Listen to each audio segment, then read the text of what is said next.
നയന സൂര്യന്റെ മരണകാരണം കഴുത്തിലെ മുറിവാണെന്ന് ഫോറൻസിക് സർജൻ ശശികല. സാധ്യതകളിൽ ഒന്നായി കൊലപാതകം ചൂണ്ടിക്കാട്ടിയിരുന്നുവെന്നും അവർ പറഞ്ഞു. പുറത്തുവന്ന മൊഴി താൻ നൽകിയതല്ല, തന്റെ മുന്നിലിരുന്ന അന്വേഷണ ഉദ്യോഗസ്ഥൻ എഴുതിയ മൊഴിയല്ല പുറത്തു വന്നതെന്നും അവർ വ്യക്തമാക്കി.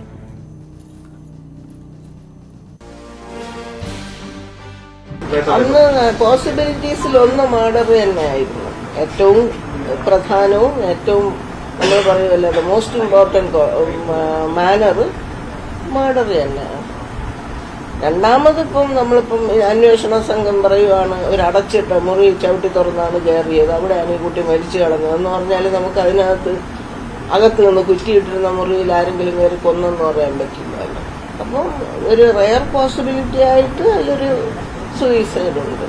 പിന്നെ ഒരു പോസിബിലിറ്റി എന്ന് പറയുന്നത് ഈ പറയും പോലെ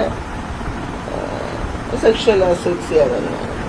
ഇതൊക്കെ പോസിബിലിറ്റീസ് ആണ്. ഇത് നമ്മൾ പറയുമ്പം ഇത് പോലീസിന്റെ ഇൻവെസ്റ്റിഗേഷനിലല്ലേ ഇതൊക്കെ വരേണ്ടത്.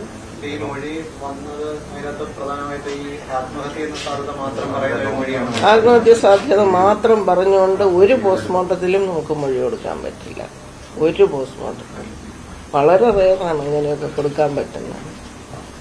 കാരണം നമ്മളിപ്പോൾ എല്ലാ കേസും അൺലെസ് അതർവൈസ് പ്രൂവ്ഡ് അതിനെ ഒരു കൊലപാതകമായിട്ട് കാണണം എന്നുള്ളതാണ്. വി വിനോദ് വിവരങ്ങളുമായി ചേർന്നു. വിനോദ്, ഫോറൻസിക് സർജൻ തന്നെ ഈ രീതിയിലുള്ള ഒരു മൊഴി പറയുമ്പോൾ, അതായത് അന്വേഷണത്തിന്റെ വളരെ പ്രധാന ഘട്ടത്തിൽ അട്ടിമറി ഉണ്ടായി എന്ന് തന്നെയല്ലേ വ്യാഖ്യാനിക്കപ്പെടുക? അത് എത്രത്തോളം ഗൗരവതരമായി മാറുന്നു?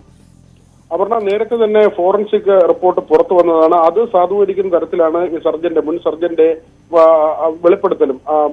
ഡോക്ടർ ശശികല ഇപ്പോൾ പറയുന്നത് കൃത്യമാണ്. കാരണം ഈ മുറിവുകളെ കുറിച്ച് അതിൽ കൃത്യമായി പറഞ്ഞിരുന്നു. കൊലപാതകമാണ്, അതൊരു ഒന്നാമത്തെ സാധ്യതയായി പോലീസിനോട് പറഞ്ഞതാണ്. പക്ഷേ ആ വഴിക്ക് അന്വേഷണം നടക്കുകയോ തന്റെ മൊഴി ആ നിലയ്ക്ക് പോലീസ് പുറത്തു പറയുകയോ ചെയ്തില്ല. മറിച്ച് ഇതിന്റെ രണ്ടാമത്തെ സാധ്യത, അതായത് ആത്മഹത്യ എന്ന നിലയ്ക്ക് ഈ കേസിനെ കൊണ്ടുപോയി. അതൊരു വീഴ്ചയായി തന്നെയാണ്. കാരണം DCRB ഇപ്പോൾ അന്വേഷിച്ചപ്പോഴും ജില്ലാ ക്രൈംബ്രാഞ്ച് അന്വേഷിച്ചപ്പോഴും അത് കണ്ടെത്തിയത് പ്രാഥമികമായി പോലീസിന്റെ ഭാഗത്ത് ഗുരുതരമായ വീഴ്ച ഉണ്ടായി എന്ന് തന്നെയാണ്.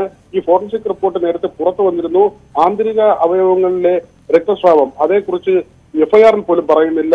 ശരീരത്തിലെ മുറിവ്, ഇൻക്വസ്റ്റ് നടപടികളിൽ വലിയ വീഴ്ച ഉണ്ടായി. കൃത്യമായി അവിടെ ഉണ്ടായിരുന്ന സാധനങ്ങൾ രേഖപ്പെടുത്തുകയോ മൃതദേഹം കണ്ട നില പോലും, ആ അവസ്ഥ പോലും കൃത്യമായി രേഖപ്പെടുത്താത്ത തരത്തിലുള്ള ഇൻക്വസ്റ്റ് നടപടി, ഇത് പൂർണ്ണമായും ഈ കേസിന്റെ ആദ്യഘട്ടത്തിൽ അതിഗുരുതരമായ വീഴ്ച പോലീസിന്റെ ഭാഗത്തു നിന്ന് ഉണ്ടായി എന്നത് വ്യക്തമാണ്. പിന്നീട് ഈ സർജന്റെ കൂടി മൊഴിയുടെ അടിസ്ഥാനത്തിലാണ് ഉന്നത ഉദ്യോഗസ്ഥർ യോഗം ചേരുകയും സ്റ്റേറ്റ് ക്രൈംബ്രാഞ്ചിന് ഈ അന്വേഷണം കൈമാറിക്കൊണ്ടുള്ള ഉത്തരവുണ്ടാകുകയും ചെയ്തിരുന്നത്. നയനയുടെ കുടുംബം ഇന്ന് മുഖ്യമന്ത്രിയെ കാണുകയും CBI അന്വേഷണം എന്ന ആവശ്യം ഉന്നയിക്കുകയും ചെയ്തിട്ടുണ്ട്. കൊലപാതകം എന്ന കാര്യം ഒന്നുകൂടി സാധൂകരിക്കുന്ന നിലയിലാണ് ഇപ്പോൾ മുൻ സർജന്റെ വാക്കുകൾ വരുന്നത്. വി വിനോദാണ് വിവരങ്ങൾ നൽകിയത്.